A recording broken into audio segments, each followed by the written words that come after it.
Blood tasted like rusted iron and regret, pooling hot and fast against the freezing California asphalt. Sirens wailed in the distance, a hollow sound completely swallowed by the deafening ringing in Olivia's ears and the sharp, metallic tang of spent gunpowder. Above her, the massive, sable-coated German shepherd stood over her trembling body, his titanium-capped teeth bared in a silent, terrifying snarl as he guarded her bleeding chest. Just an hour ago, she had been buying cheap coffee at a desolate highway rest stop. Now, she was bleeding out in the mud for a stray dog she didn't even know, watching the taillights of a black truck vanish into the storm, wondering if her heart was going to stop before the rain did. Olivia Jenkins was exhausted, the deep, bone-weary kind of exhaustion that only a 28-year-old veterinary technician working consecutive double shifts at a severely underfunded clinic could understand. It was 2:15 a.m. on a Tuesday, and the rain in San Diego was coming down in relentless, angry sheets, flooding the potholes of Highway 94. Her 2012 Subaru Outback rattled as she pulled into the flickering fluorescent glow of a rundown Shell gas station, the only beacon of light for miles. She just needed coffee. Black, burnt, and strong enough to keep her eyes open for the remaining 40-minute drive to her tiny ground-floor apartment in Chula Vista. As she stepped out of her car, pulling her worn rain jacket tight against the biting chill, she heard it. It wasn't a bark. It was a low, structural rumble, a vibration that seemed to emanate from the shadows near the overflowing metal dumpsters at the edge of the lot. Most people would have hurried inside, intimidated by the desolate environment and the late hour. But Olivia's instincts were wired differently. 7 years of coaxing, terrified, abused animals out of corners had overridden her sense of self-preservation. She clicked on her phone's flashlight and moved cautiously toward the sound. "Hey there," she whispered, her voice a soft, practiced cadence. "It's okay. I'm not going to hurt you." The beam of her light caught the reflection of 2 glowing amber eyes. It was a German shepherd, but not like any she had ever seen in the clinic. This animal was massive, easily 90 pounds of coiled, sinewy muscle, with a dark sable coat that was plastered to his sides by the freezing rain. But it was his gear that made her freeze. He wasn't wearing a standard collar. He was harnessed in a heavy-duty, shredded Kevlar tactical vest, equipped with heavy metal Cobra buckles and a handle on the back. There were no tags, no identifying markers, just a torn Velcro patch that looked like it had been violently ripped away. He was limping badly, favoring his back left leg, and blood dripped steadily from a deep laceration across his muzzle. Yet, despite his obvious agony, the dog's posture was rigidly disciplined. He didn't cower. He watched her with an intense, calculated hypervigilance, assessing her as a potential threat. "You're a soldier, aren't you?" Olivia murmured, dropping slowly to her knees in the wet gravel to make herself smaller, less imposing. She extended the back of her hand, keeping her eyes averted in a non-threatening manner. The shepherd hesitated. He let out a sharp breath through his nose, scanning the dark highway behind her, before slowly closing the distance. He didn't sniff her hand like a normal dog. He pressed his heavy, wet head firmly into her palm, a deliberate, intense gesture of desperate trust. Olivia's fingers gently palpated his shoulder, feeling the rigid tension. "We need to get you to a doctor, buddy. Let's get you in the warm car." Before she could stand, the harsh squeal of wet brakes shattered the quiet night. A battered black Silverado truck careened into the gas station lot, moving entirely too fast. It skidded to a halt near the pumps, blocking Olivia's Subaru. 2 men jumped out. They weren't wearing uniforms, nor did they look like animal control. They wore dark tactical jackets, their faces tight with panic and aggressive desperation. The driver, a stocky man with a neck tattoo spilling out of his collar, yelled to his partner, "Check the back!" The shepherd pressed himself violently against Olivia's side, letting out a deep, chest-rattling growl that sounded like a chainsaw turning over. Panic, cold and sharp, spiked in Olivia's chest. These men were hunting him, and the sheer terror emanating from this highly trained animal told her everything she needed to know. If they got him back, he was dead. Quiet, she breathed to the dog, pointing a commanding finger at the ground. Stay. Miraculously, the dog immediately dropped to his belly, melting into the shadows behind the dumpster. Olivia stood up, wiping the mud from her jeans, and walked out into the light just as the second man, tall, gaunt, holding a heavy maglite, spotted her. "Hey!" the gaunt man barked, marching toward her. "You see a dog? Big German shepherd. Vicious animal. Bit my partner up pretty bad down the road." Olivia forced her face into a mask of sleepy annoyance. "A dog? No. I just pulled in to get coffee. If there's a vicious dog out here, I'm waiting in my car." The stocky man joined them, his eyes darting around the lot, hand resting suspiciously close to the waistband of his jeans. "You sure, lady? We tracked him this way. He's a dangerous stray.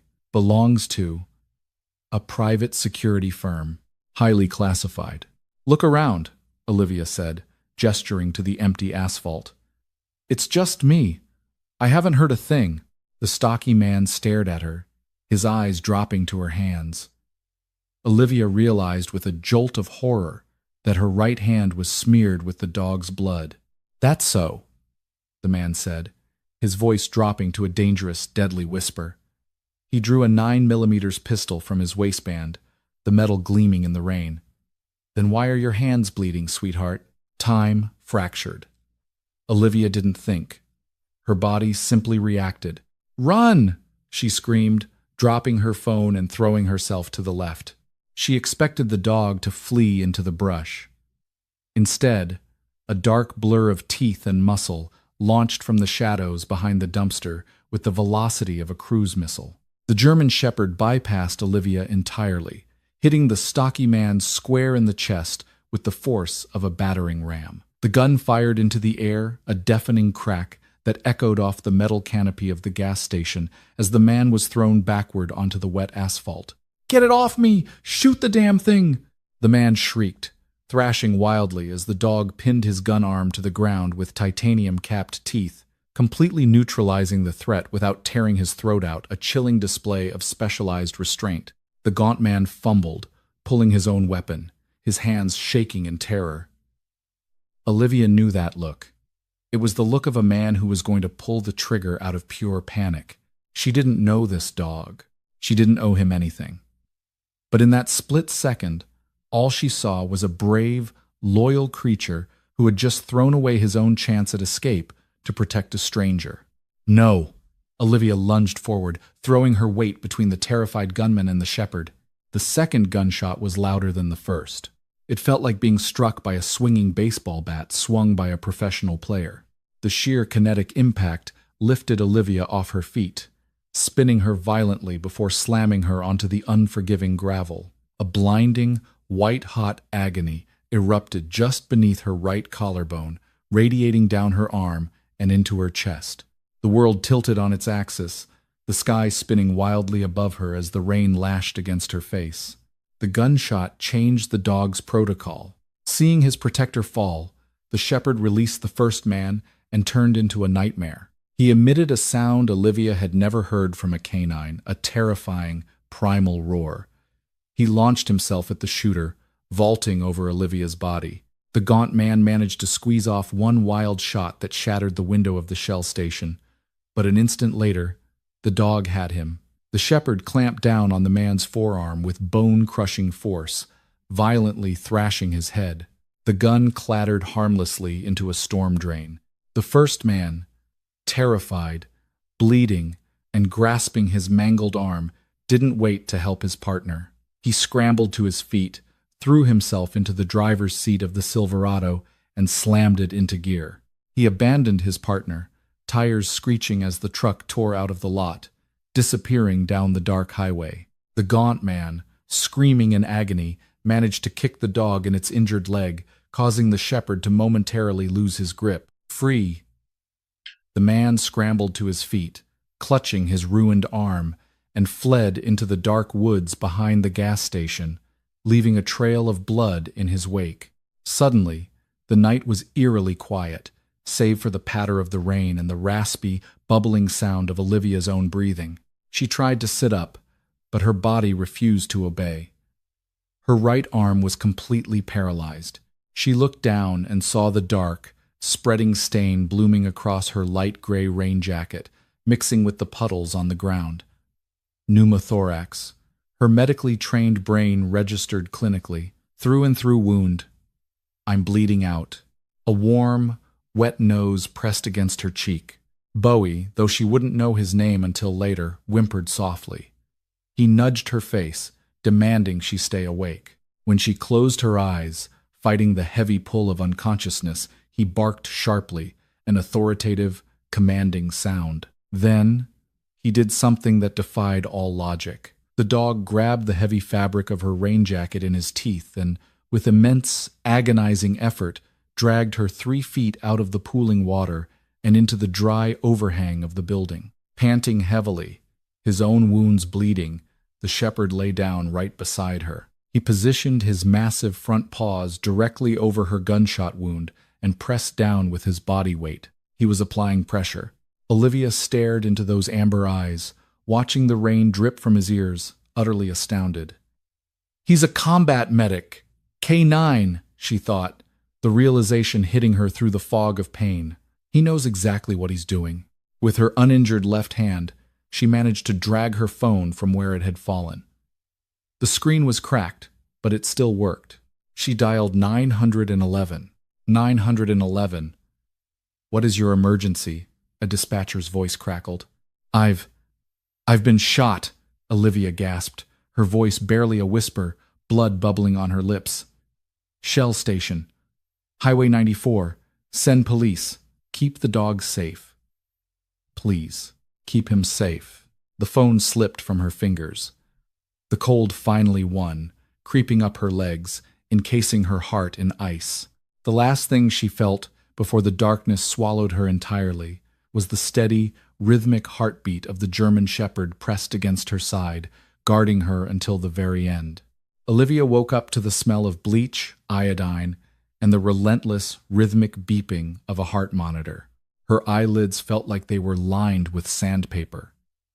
She blinked against the harsh, fluorescent lights of a hospital room. The moment she tried to shift her weight, a searing, electric shock of pain tore through her right shoulder, forcing a sharp cry from her dry lips. Easy, Miss Jenkins. Don't try to move. You're at Mercy Hospital. You're safe. Olivia turned her head slowly to the left. Sitting in an uncomfortable vinyl visitor's chair was a man in a rumpled suit. He held a small notepad, looking at her with a mixture of sympathy and intense curiosity. I'm Detective Thomas Miller, San Diego PD, he said softly, standing up and pouring her a small cup of water. He held a straw to her lips. She drank greedily, the cool water soothing her raw throat. You had a through-and-through gunshot wound to your right anterior shoulder. The bullet shattered your clavicle and nicked an artery, but the surgeons patched you up. You're very lucky. Olivia swallowed heavily, her mind scrambling to piece together the shattered fragments of the previous night. The rain, the gun, the impact. The dog, she croaked, panic suddenly spiking her heart rate, making the monitor beside her beep frantically. Where is he? The German shepherd. He was hurt. They were trying to kill him. Detective Miller sighed, closing his notepad. He pulled his chair closer to the bed, his expression growing guarded. That's actually what I need to talk to you about. Olivia, we responded to your 911 call. When my officers arrived, they found you unconscious, and you had a 90-pound dog standing over you, refusing to let the paramedics touch you. He was protecting me, she whispered fiercely. I know. It took a heavily armored animal control unit to safely secure him so the medics could save your life. But here's where things get complicated. Miller leaned in, his voice dropping. We took the dog to the county shelter to get his wounds treated. We ran his microchip to find the owners. And there was no standard microchip, Miller said slowly. It was an encrypted RFID tag. The moment our scanner hit it, our system locked up. 20 minutes later, 3 black Suburbans rolled up to the shelter, men in tactical gear, carrying federal credentials that superseded my captain's authority. They bypassed the front desk, went straight to the medical bay, put the dog in a transport crate, and left. Olivia felt a hollow pit open in her stomach. You just let them take him? He was terrified. Those men at the gas station were heavily armed cartel smugglers who hijack high-value cargo, Miller interrupted, his tone grave. We found blood trails, but they vanished. Olivia, whoever that dog belongs to, it's above my pay grade. And frankly, it's above yours. You need to focus on recovering. But Olivia couldn't focus. For the next 12 hours, stuck in that sterile hospital bed, she felt an overwhelming, crushing sense of betrayal. She had taken a bullet for that animal. She had felt his heart beating against hers, felt the desperate trust in his amber eyes.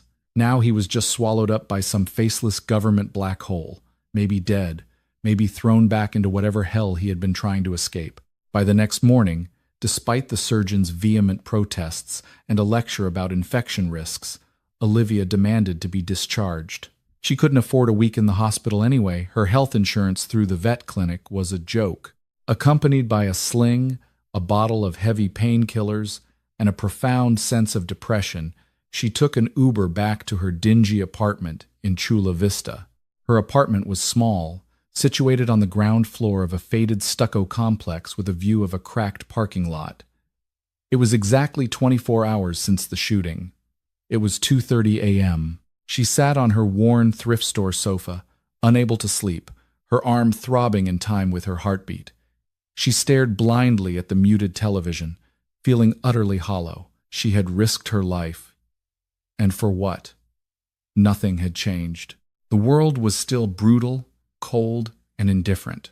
Then, she felt it. Before she heard any sound, she felt a deep, low-frequency vibration rattling the cheap single-pane windows of her living room. It was a heavy, rhythmic rumbling that seemed to shake the very foundation of the apartment building. Olivia froze. Slowly, she heard the distinct, heavy crunch of massive tires rolling over the gravel of her parking lot. Not one vehicle.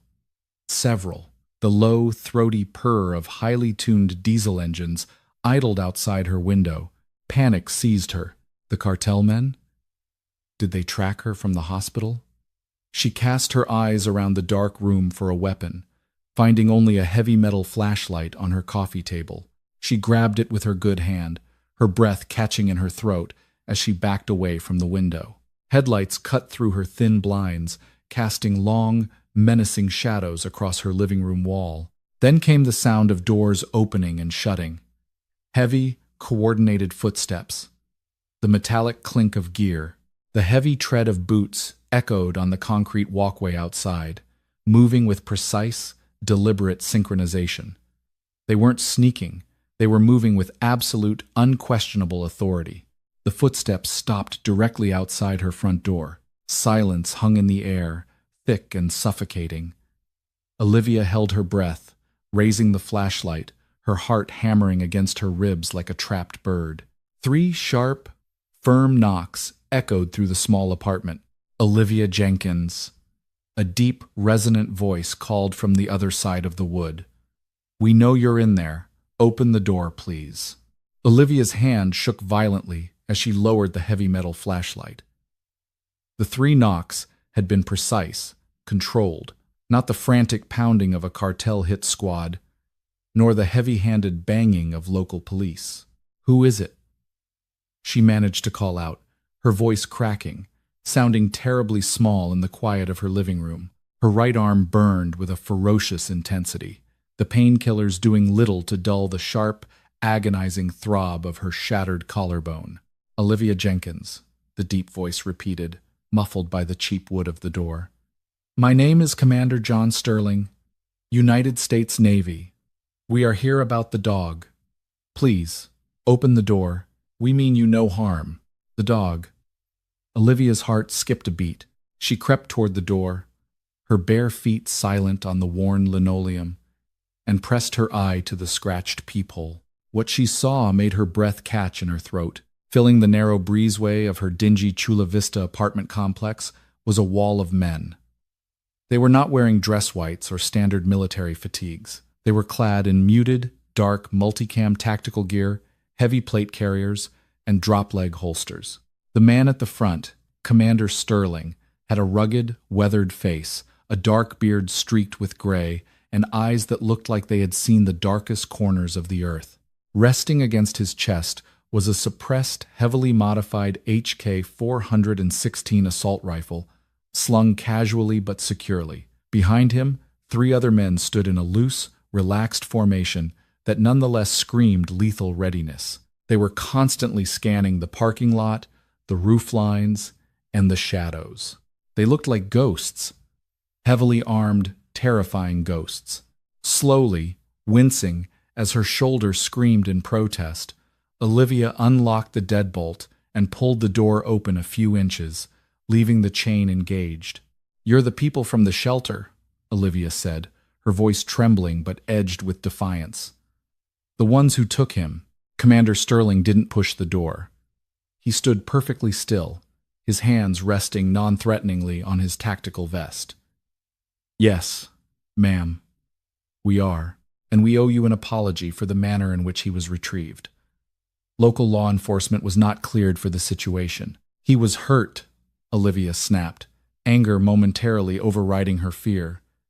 "He was terrified and bleeding, and you just dragged him away into a black SUV. Sterling's hard expression softened just a fraction. He looked down at the ground, then back up to her face. "He wasn't terrified, Olivia. He was stressed because he was separated from his unit. And he was distressed because he watched you take a 9mm round to the chest for him." Before Olivia could respond, a low, familiar whine resonated from behind the wall of operators. The men parted seamlessly, stepping aside in the narrow breezeway. Standing there, flanked by 2 towering Tier 1 operators, was the massive sable German Shepherd. His heavy tactical vest was gone, replaced by a simple, thick leather collar. His back left leg was neatly bandaged in cohesive vet wrap, and the laceration on his muzzle had been professionally stitched. "Bowie," Sterling said quietly, issuing a sharp hand signal. "Go." The dog didn't run. He moved with a deliberate, urgent limp, pushing his heavy head firmly against the crack of the door. He let out a sharp, demanding puff of air through his nose, staring directly at Olivia's pale face. Tears, hot and sudden, pricked Olivia's eyes. With her uninjured left hand, she unlatched the chain and pulled the door wide open. Bowie immediately pressed into the apartment. He didn't jump or act frantic. He moved directly to her right side, his nose instantly detecting the heavy gauze and medical tape beneath her oversized sweatshirt. He let out a low, distressed whimper, pressing his large, warm head gently against her left hip, carefully avoiding her injured right side. He sat down heavily on her worn rug, looking up at her with those intense, amber eyes. "He refused to eat," Sterling said, stepping into the doorway, his massive frame dwarfing the entrance. "He refused to sleep. After our corpsman patched him up at the base, he sat by the motor pool doors. He wouldn't stand down. He knew his protector was still out there, injured." Olivia sank slowly onto the edge of her thrift store sofa, burying her good hand in the thick, coarse fur behind Bowie's ears. The dog leaned his entire 90-pound weight against her knee, a living, breathing anchor in a world that had suddenly gone completely mad. "May we come in, Miss Jenkins?" Sterling asked, his eyes scanning the sparse, dimly lit apartment. "We don't have much time, and the perimeter is not as secure as I'd like it to be." Olivia looked from the dog to the heavily armed Navy SEALs standing on her welcome mat. "Come in," she whispered. The operators moved into her small apartment with terrifying efficiency. They didn't speak. One man moved to the back window, parting the blinds a fraction of an inch to peer out at the dark alley. Another stood by the front door, effectively sealing off the entrance. The third man, carrying a heavy medical bag slung over his shoulder, approached Olivia. "Miss Jenkins, I'm Petty Officer Harrison, Team Corpsman," he said, his voice gentle but professional. "Doc, to the guys, I need to look at that shoulder. The hospital you were at. Well, let's just say we prefer to handle our own medical assessments." Olivia nodded numbly, allowing the corpsman to gently pull back the collar of her sweatshirt. He clicked on a small, bright penlight, examining the heavy bandages. "How did you find me?" Olivia asked, looking up at Commander Sterling, who had taken up a position in the center of the room. "The police detective told me it was a classified government issue. He told me to let it go." "Detective Miller is a good cop, but he was out of his depth," Sterling replied, crossing his arms over his chest rig. "We didn't track you through the police, Olivia. We tracked you because we monitored the dispatch logs the moment Bowie's encrypted transponder went offline. By the time our quick reaction force hit that shell station, you were already in the ambulance, and Animal Control had Bowie." "Who is he?" Olivia asked, her fingers tracing the smooth leather of Bowie's collar. "The men at the gas station. They weren't regular thieves. They had guns. They were organized." Sterling's jaw tightened. "Bowie is a multi-purpose canine attached to Naval Special Warfare Development Group, DevGRU, SEAL Team 6. He is a highly specialized asset." Sterling paused, glancing at Doc Harrison, who was carefully retaping Olivia's bandages with military-grade adhesives. "3 days ago," Sterling continued, his voice dropping to a low, serious register, "Bowie was deployed on a joint task force operation near the border. His primary handler, Chief Petty Officer Davis, was killed in an ambush by a heavily armed cartel splinter group, a mercenary faction known as Los Culebras, the Snakes. They are ex-military, highly trained, and ruthless."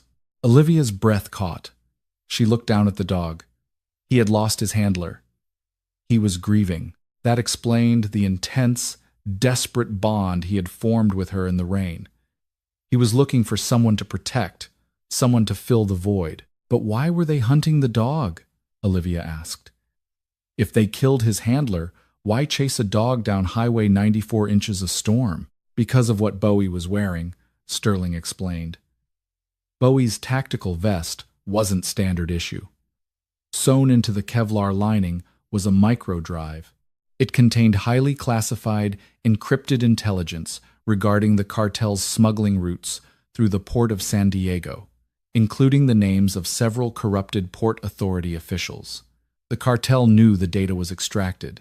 They knew Davis put it on the dog before he went down. They've been hunting Bowie for 48 hours to get that drive back. "Did they get it?" Olivia asked, her heart pounding. "No," Sterling said. "When you intervened, when you took that bullet, you gave Bowie the distraction he needed. He neutralized one threat and drove off the other. When Animal Control took him, we intercepted the vest. The data is secure. You saved a multi-million-dollar intelligence asset, Olivia. More importantly, you saved one of our brothers." Doc Harrison packed away his medical gear and stepped back. "Incision looks clean, Commander. No signs of secondary infection. But she's running a mild stress fever. She needs rest. Rest is going to be difficult, Doc," Sterling said, his eyes narrowing as he looked at Olivia. "What do you mean?" Olivia asked, panic flaring in her chest again. "The drive is safe. The dog is safe. It's over." "It's not over," Sterling said, his voice grim. "The hospital you were admitted to, Mercy General? We intercepted chatter on an encrypted frequency 20 minutes ago. The Los Culebras cartel mercenaries have someone on their payroll inside that hospital. A nurse or an administrator. They pulled your admission file, Olivia. They know your name. They know your address. They don't know we have the vest yet. They think the woman who fought them for the dog might have taken it." Olivia felt the blood drain from her face. The room spun slightly. They know where I live?" "They do," Sterling said, unclipping a heavy, armored radio from his belt. "That's why we didn't just come to say thank you. We came to get you out." Before Olivia could process the gravity of his words, the radio in Sterling's hand hissed with static, followed by a sharp, urgent voice. "Actual, this is Overwatch," the voice crackled. "Be advised, we have multiple bogies entering the southern parking structure. 3 black SUVs, headlights off, heavily armed individuals dismounting. They are moving on the target building." The atmosphere in the tiny apartment shifted instantly. The quiet, respectful demeanor of the operators vanished, replaced by a cold, terrifying, and hyper-focused lethality. "Copy that, Overwatch." "Weapons free, on confirmation of hostile intent," Sterling replied calmly into his radio. He looked at his men. "We have contact. Secure the package." Doc Harrison grabbed Olivia by her uninjured left arm, pulling her off the couch with surprising force. "Keep your head down, Olivia. Stay right behind me." Bowie didn't need a command. The massive shepherd was instantly on his feet. The gentle, affectionate dog from 5 minutes ago was gone. His hackles raised, forming a dark ridge down his spine. He let out a low, rumbling growl that vibrated through the floorboards, positioning his body squarely between Olivia and the front door. "They're coming up the breezeway," the operator by the window hissed, stepping back into the shadows and raising his suppressed rifle.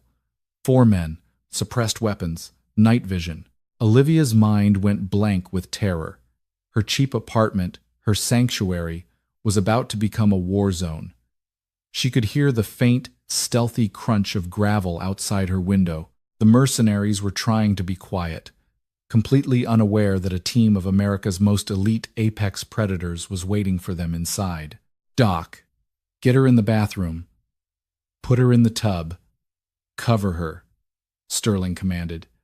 His eyes locked on the front door. He reached up and flipped down a set of quad-tube night vision goggles over his eyes, turning him into a terrifying, 4-eyed specter in the dim light. Doc Harrison shoved Olivia down the short hallway and into her cramped, windowless bathroom. "Get in the tub," he ordered, pushing her down. "Keep your head below the porcelain line. It will stop small arms fire." Olivia scrambled into the dry bathtub, her right shoulder screaming in agony as she hit the hard surface. Doc Harrison crouched beside the tub, his rifle raised, aiming directly at the bathroom door. Bowie followed them.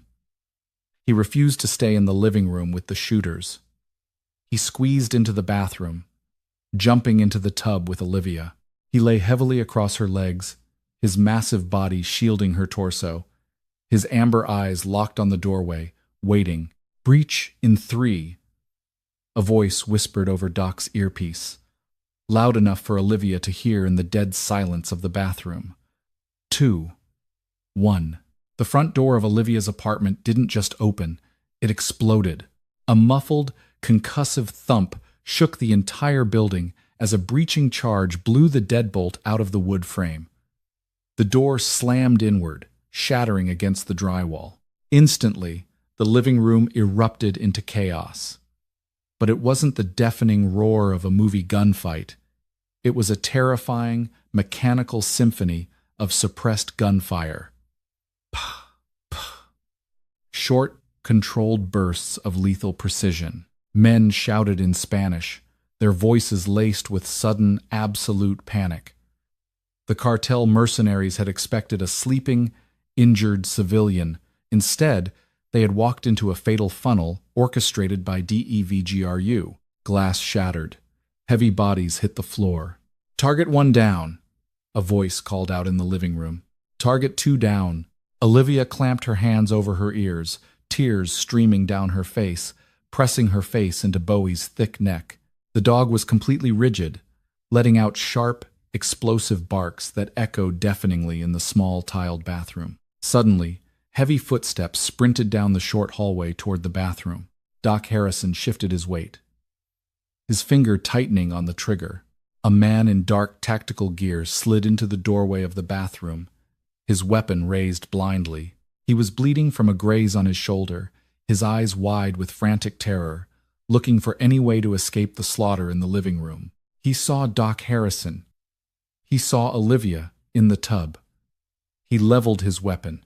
Before Doc could fire, Bowie launched himself. The dog exploded out of the bathtub like a coiled spring. He cleared the edge of the porcelain and slammed into the mercenary's chest before the man could pull the trigger. The sheer force of the 90-pound K9 threw the man backward into the hallway wall. Bowie clamped his jaws onto the man's weapon arm, a sickening crunch echoing as bone gave way. The man screamed, dropping his rifle. Doc Harrison stepped out of the bathroom, smoothly transitioning to his sidearm, and neutralized the threat with 2 quiet, precise shots. Bowie immediately released the man and backed away, shaking his head. He turned around, trotting back into the bathroom, and sat down calmly beside the tub, looking at Olivia as if asking if she was okay. "Clear," Sterling's voice echoed from the living room. "Hallway clear," Doc Harrison called back, lowering his weapon. He turned to Olivia, extending a hand. "It's over, Olivia. Come on, we need to move." Olivia took his hand, pulling herself out of the tub. Her legs felt like jelly. As she walked out into her living room, she gasped. Her front door was gone. The windows were shattered. 4 men in dark tactical gear lay motionless on her floor, their weapons scattered around them. Commander Sterling was standing over one of the bodies, retrieving a dropped radio. He looked up at Olivia, his expression unreadable behind his night vision goggles, which he flipped up. "They have reinforcements circling the block," Sterling said, his voice completely calm despite the carnage. "The local police are going to be here in less than 3 minutes. We cannot be here when they arrive. This entire operation is black. Where am I supposed to go?" Olivia panicked, looking at her ruined apartment. "I can't stay here. They'll come back for me." "You're not staying here," Sterling said, gesturing to the shattered doorway. "You're coming with us. Coronado. You are under the protection of Naval Special Warfare now. You took a bullet for our boy. We take care of our own." Bowie pressed against her leg, nudging her hand with his wet nose. "Let's move," Sterling barked. Olivia grabbed her coat with her good arm, stepped over the shattered remains of her old life, and followed the Navy SEALs out into the dark, rainy night. The rain had intensified, transforming the cracked parking lot of the Chula Vista apartment complex into a slick, reflective mirror of flashing lightning. Olivia Jenkins stepped over the shattered remnants of her front door, the air in the breezeway heavy with the acrid, metallic stench of burnt cordite and copper. Her right arm was securely bound in a sling Doc Harrison had fashioned, but the agonizing throb in her collarbone was a constant, blinding drumbeat against her skull. "Move, move, move," Commander John Sterling ordered in a low, tight whisper. His hand hovered just inches from Olivia's uninjured shoulder, guiding her with firm, undeniable authority. Flanking them, the 2 Tier 1 operators moved like phantoms, their suppressed rifles sweeping the dark corners of the complex. Bowie pressed his massive, sable-coated body firmly against Olivia's left thigh, matching her uneven pace stride for stride. He didn't look back at the apartment. His ears were pinned, his amber eyes scanning the darkness, completely locked back into his operational mindset. Waiting at the curb, idling with a low, menacing purr, were 2 heavily modified, matte black Chevy Suburbans. They bore no government plates, no markings, nothing to indicate that they housed a fire team of the deadliest men on the planet. "Get her in the lead vehicle," Sterling commanded. "Doc, you're with her. Reaper, you have the wheel. I'm in the trail vehicle. We are operating under blackout conditions until we hit the interstate. Go." Doc Harrison opened the heavy, armor-plated rear door of the first Suburban. Olivia climbed in awkwardly, gasping as the movement pulled at her sutures. Bowie scrambled in right behind her, taking up the entirety of the floorboard, resting his heavy chin squarely on her uninjured knee. Doc slid in next to her, pulling the heavy door shut with a solid, vault-like thud. The interior of the SUV was stripped of all civilian comforts. It smelled of gun oil, stale coffee, and wet tactical gear. In the driver's seat, the operator known as Reaper didn't say a word. He simply shifted the heavy vehicle into drive. As they pulled out of the complex, the distant, rising wail of San Diego Police Department sirens cut through the storm. Red and blue lights began to reflect off the low-hanging clouds to the east. "They're going to find the bodies," Olivia whispered, her voice trembling as the adrenaline began to crash, leaving her cold and shaking. "The police. They're going to think I did something. They're going to think I'm involved in a cartel shooting.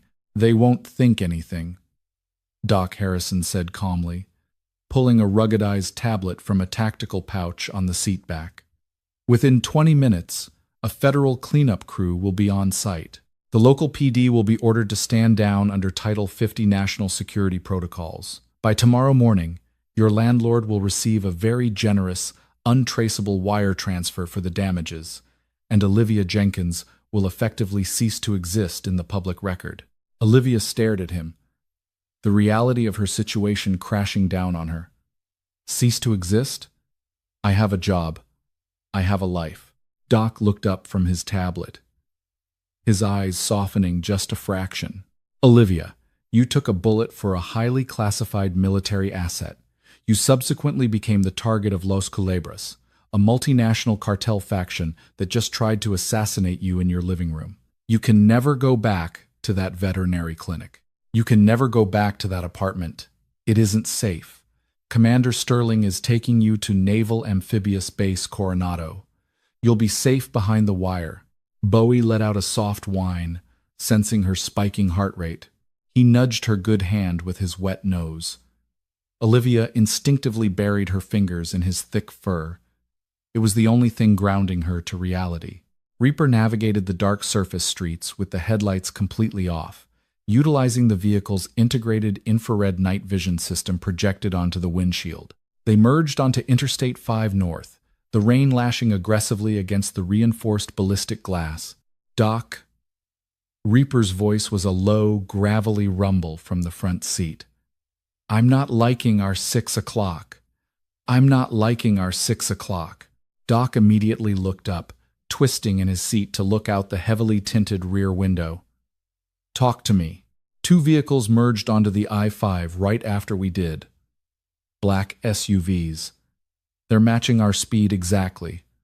3 car lengths back. They aren't trying to pass." Olivia's blood ran cold. "The reinforcements Commander Sterling mentioned? How did they find us so fast?" Doc muttered, his hands flying across his tablet. "Our comms are encrypted. Our route was randomized. Unless—" Doc stopped. He looked down at the plastic hospital discharge bag resting at Olivia's feet. It contained her clothes from the night of the shooting, ruined by blood, and her prescription bottles. Doc dropped the tablet and grabbed the bag. He tore it open, dumping the contents onto the empty seat beside him. He grabbed the amber plastic bottle of oxycodone the hospital pharmacy had issued her. With a sharp twist, he popped the child-proof cap and dumped the white pills into his palm. A small, metallic disc, no larger than a watch battery, fell out among the pills. A tiny red LED blinked menacingly in the dim light of the cabin. "GPS micro-tracker," Doc said, his voice hard. "The mole at Mercy Hospital didn't just pull your file. They slipped this into your meds before you were discharged. They've been tracking your exact coordinates since you left the hospital." "Reaper. Actual." Doc barked into his shoulder mic, relaying the information to Sterling in the trail vehicle. "The package was bugged. We have hostile pursuit. 2 vehicles trailing." Static crackled over the radio, followed by Sterling's icy voice. "Copy that, Doc. We see them. We are approaching the Coronado Bridge. Do not let them pit maneuver you on the span. If they initiate, we go loud. Keep the girl and the dog down."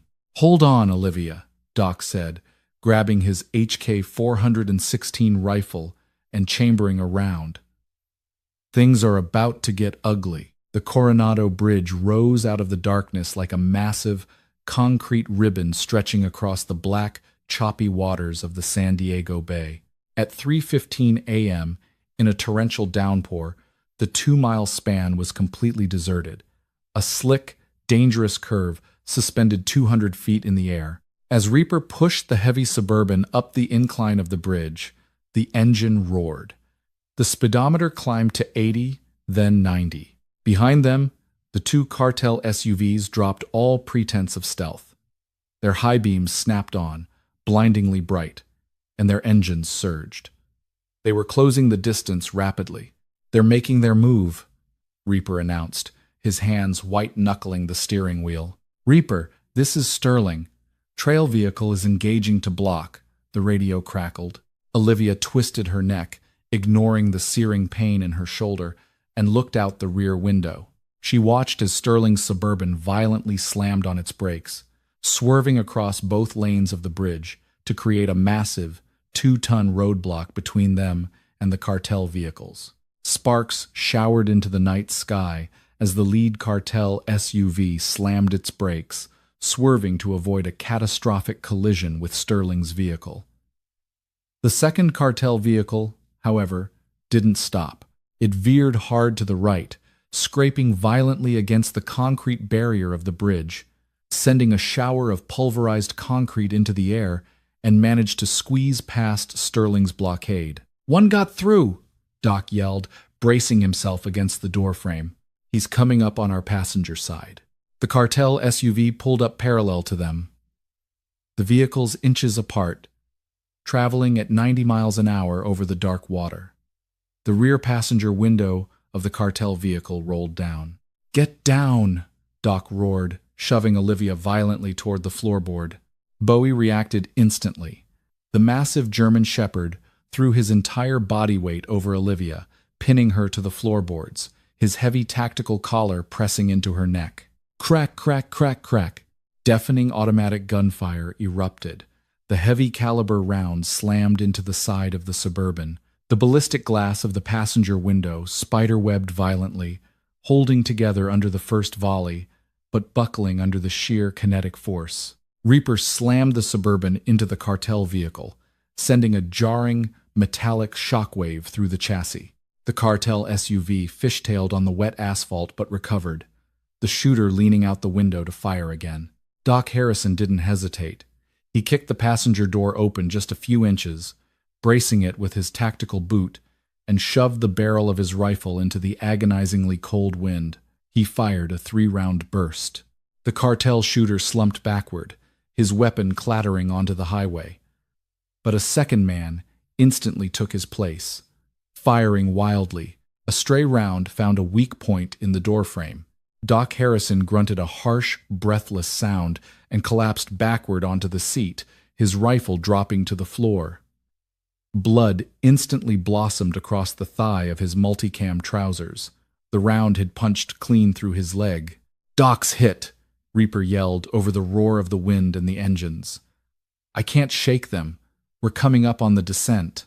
Olivia looked up from the floorboard. Doc was clutching his thigh, his face entirely devoid of color, his jaw clenched in absolute agony. Bright, arterial blood was pulsing rapidly through his fingers, soaking the seat. He hit the femoral artery. Olivia's veterinary medical training screamed in her brain. He has less than 3 minutes before he bleeds out. Fear paralyzed her for a microsecond. But then she felt Bowie's steady, rhythmic heartbeat against her back. This team had come for her. This man had put himself in the line of fire to save her. "Bowie, off!" Olivia screamed the command.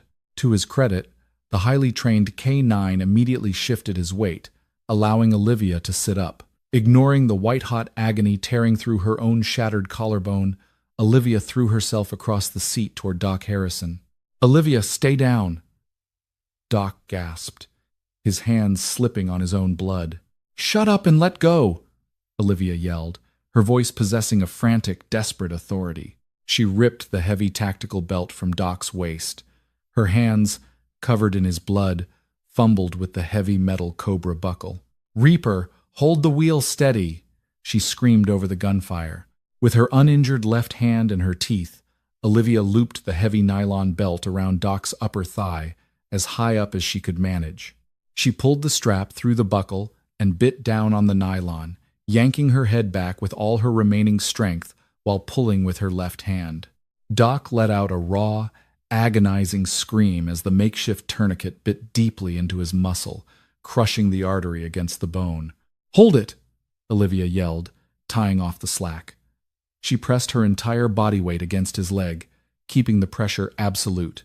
Outside, the cartel SUV surged forward, attempting to ram them into the concrete barrier one final time before the bridge ended.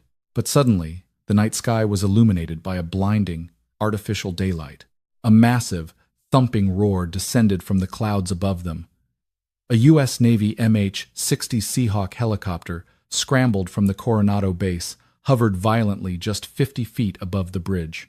The deafening wash of its rotors whipped the rain into a horizontal frenzy. A blinding spotlight pinned the cartel SUV to the asphalt. Over a booming external loudspeaker, a voice echoed like the wrath of God. "Unknown vehicle. This is United States Naval Forces. Cease forward movement immediately, or you will be destroyed." The cartel driver, blinded by the light and terrified by the hovering gunship, slammed on his brakes. The Suburban tore away, speeding down the final descent of the bridge and rocketing toward the heavily fortified gates of Naval Amphibious Base Coronado. Olivia collapsed back onto the floorboard, her good hand still tightly gripping Doc's tourniquet.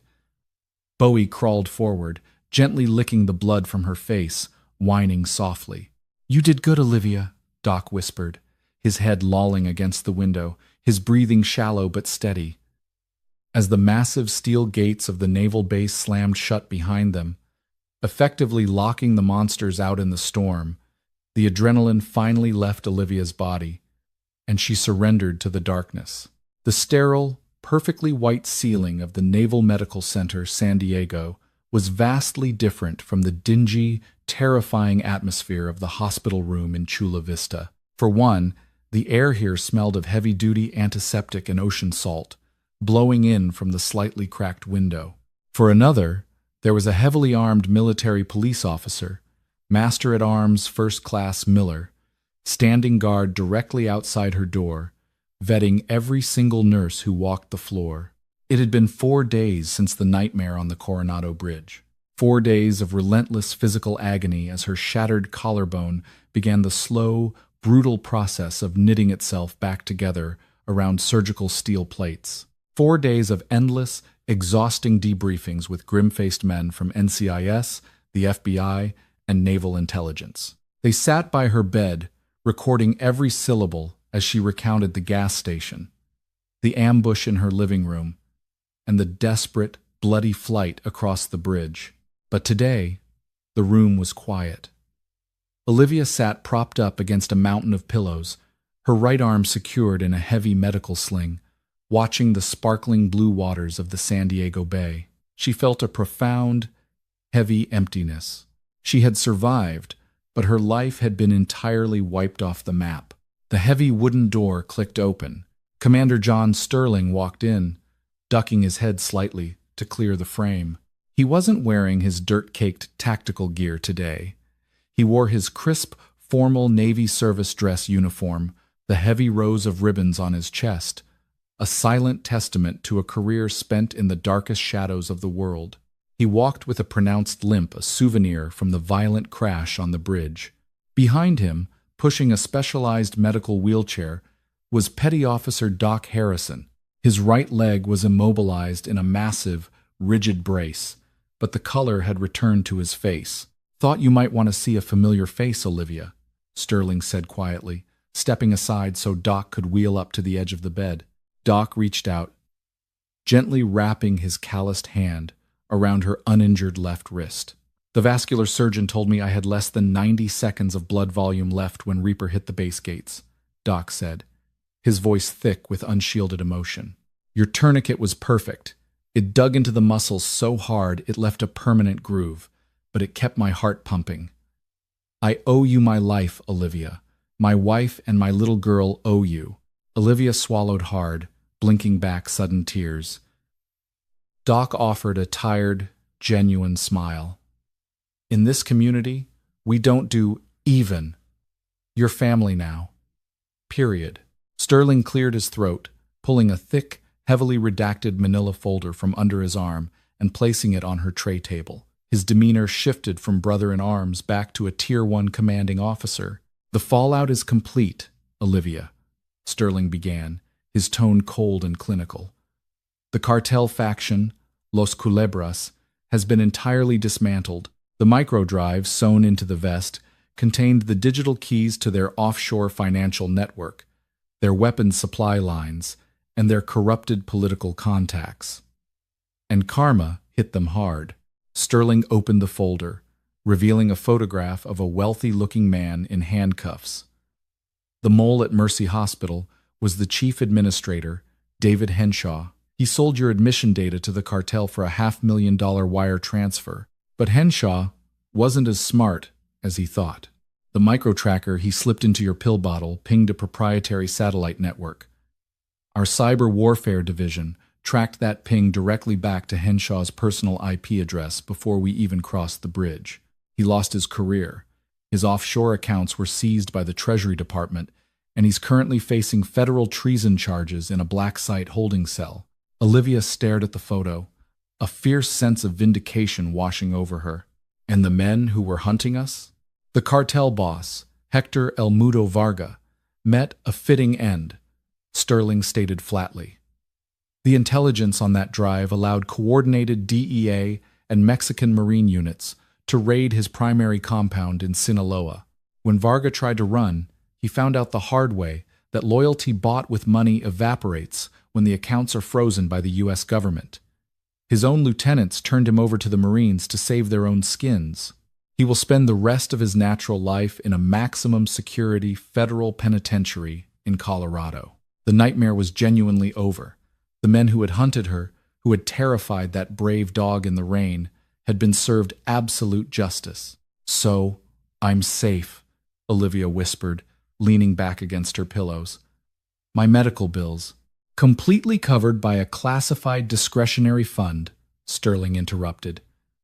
"Your apartment lease has been quietly terminated by the Department of Defense. Your belongings were packed by our logistics team and moved into a secure, climate-controlled storage facility. Which brings us to your future." Sterling placed a single sheet of paper on top of the folder. "Given the extreme nature of what you've been involved in, the FBI is offering you a slot in the Federal Witness Relocation Program. New name, new city, new social security number, complete financial support for a year. You can disappear into Middle America, start entirely fresh, and no one from your past will ever find you." Olivia stared at the paper. Witness protection. It sounded like a death sentence of a different kind, starting over completely alone, jumping at every shadow, leaving behind the veterinary career she had worked so hard to build. "There is an alternative," Sterling said softly. He reached for his radio. "Bring him in." The door opened again, and a specialized base handler stepped into the room. Walking beside him, on a thick leather leash, was Bowie. The German shepherd looked magnificent. His sable coat had been brushed to a healthy, rich shine. The deep laceration on his muzzle was healing into a jagged, badass scar, and his injured back leg was neatly wrapped in fresh, cohesive tape. The moment Bowie saw Olivia, the stoic, military discipline shattered. He let out a sharp, joyful, high-pitched bark and yanked the leash out of the handler's hands entirely. He practically scrambled across the linoleum floor, coming to an abrupt, careful halt right beside her bed. He stood up on his hind legs, resting his massive front paws gently on the mattress, entirely avoiding her injured right side, and buried his heavy head into her neck. He whined, a long, vibrating sound of pure relief, licking the tears that instantly began to fall down Olivia's cheeks. "Oh, buddy," Olivia sobbed, wrapping her good arm around his thick neck, burying her face in his fur. "I missed you. I missed you so much." Sterling watched them, his jaw tight. Bowie is a DEVGRU asset. He is one of the finest operators I have ever seen. But his handler, Chief Petty Officer Billy Davis, is gone, and Bowie's leg injury. The veterinary surgeons at the base determined that while he will walk and run just fine, he will never again have the explosive, load-bearing capability required for Tier 1 combat jumps. Furthermore, psychological evaluations show he is suffering from severe operational trauma following Billy's death. Sterling took a slow breath. Bowie has been medically retired from active duty. Honorably discharged. Olivia looked up, her heart hammering against her ribs. What happens to him now? Does he go to a shelter? Never, Doc Harrison spoke up fiercely from his wheelchair. Our dogs don't go to shelters. The standard protocol is to place them with another SEAL, or a highly vetted civilian family capable of handling a dog with severe PTSD and elite tactical training. But Bowie, he's rejected every single handler who has tried to approach his kennel. He snapped at the base commander. He refuses to eat for the kennel master. He just sits at the chain link gate, watching the road, waiting. Sterling stepped closer to the bed. He's waiting for you, Olivia. You bled for him. You protected him when his unit couldn't. You showed absolute dominance and compassion under fire. In his mind, you are his new handler. You are his pack. Sterling tapped a second piece of paper he had pulled from the folder. It was a federal employment contract and a transfer of ownership form. I looked into your background, Olivia. 7 years as a certified veterinary technician. We have a massive kennel facility here at Naval Amphibious Base Coronado. We need a civilian canine trauma specialist, someone with real medical experience to help rehabilitate our retired working dogs and to provide medical oversight for our active duty MWDs. We are offering you a GS-9 government pay scale position, full federal benefits. You would live in subsidized base housing right here on Coronado, highly secure. You wouldn't need a new identity, because no one, and I mean no one, gets through those gates without my say-so. Sterling looked her dead in the eye. The choice is yours, Olivia. A new life in hiding, jumping at shadows, or a real life here, taking care of the heroes who can't take care of themselves, and giving Bowie a home. Olivia didn't even look at the witness protection forms. She looked down at the massive, 90-pound apex predator resting his chin on her chest, his amber eyes locked onto hers with an unspoken, desperate loyalty. He had taken a bullet for his country, lost his best friend to cartel violence, and thrown himself into the line of fire for a terrified stranger at a gas station. He had saved her life, and karma demanded she save his. With her uninjured left hand, Olivia reached out, grabbed the heavy black pen resting on the tray table, and signed her name with absolute certainty at the bottom of the employment contract. "When do we start?" she asked, her voice steady and clear for the first time in days. Bowie let out a low, happy rumble, his tail thumping a heavy, rhythmic beat against the side of the hospital bed. They were battered, scarred, and forever changed by the storm. But as Olivia looked at Doc and Commander Sterling, she knew one thing for certain. She was finally exactly where she was supposed to be. The pouring rain of that fateful night washed away the quiet, mundane life Olivia Jenkins once knew, replacing it with a reality forged in cordite, sacrifice, and unbreakable loyalty. The bond forged between a civilian and a Tier 1 combat dog in the blood-soaked gravel of a highway gas station proved stronger than fear, stronger than the ruthless violence of a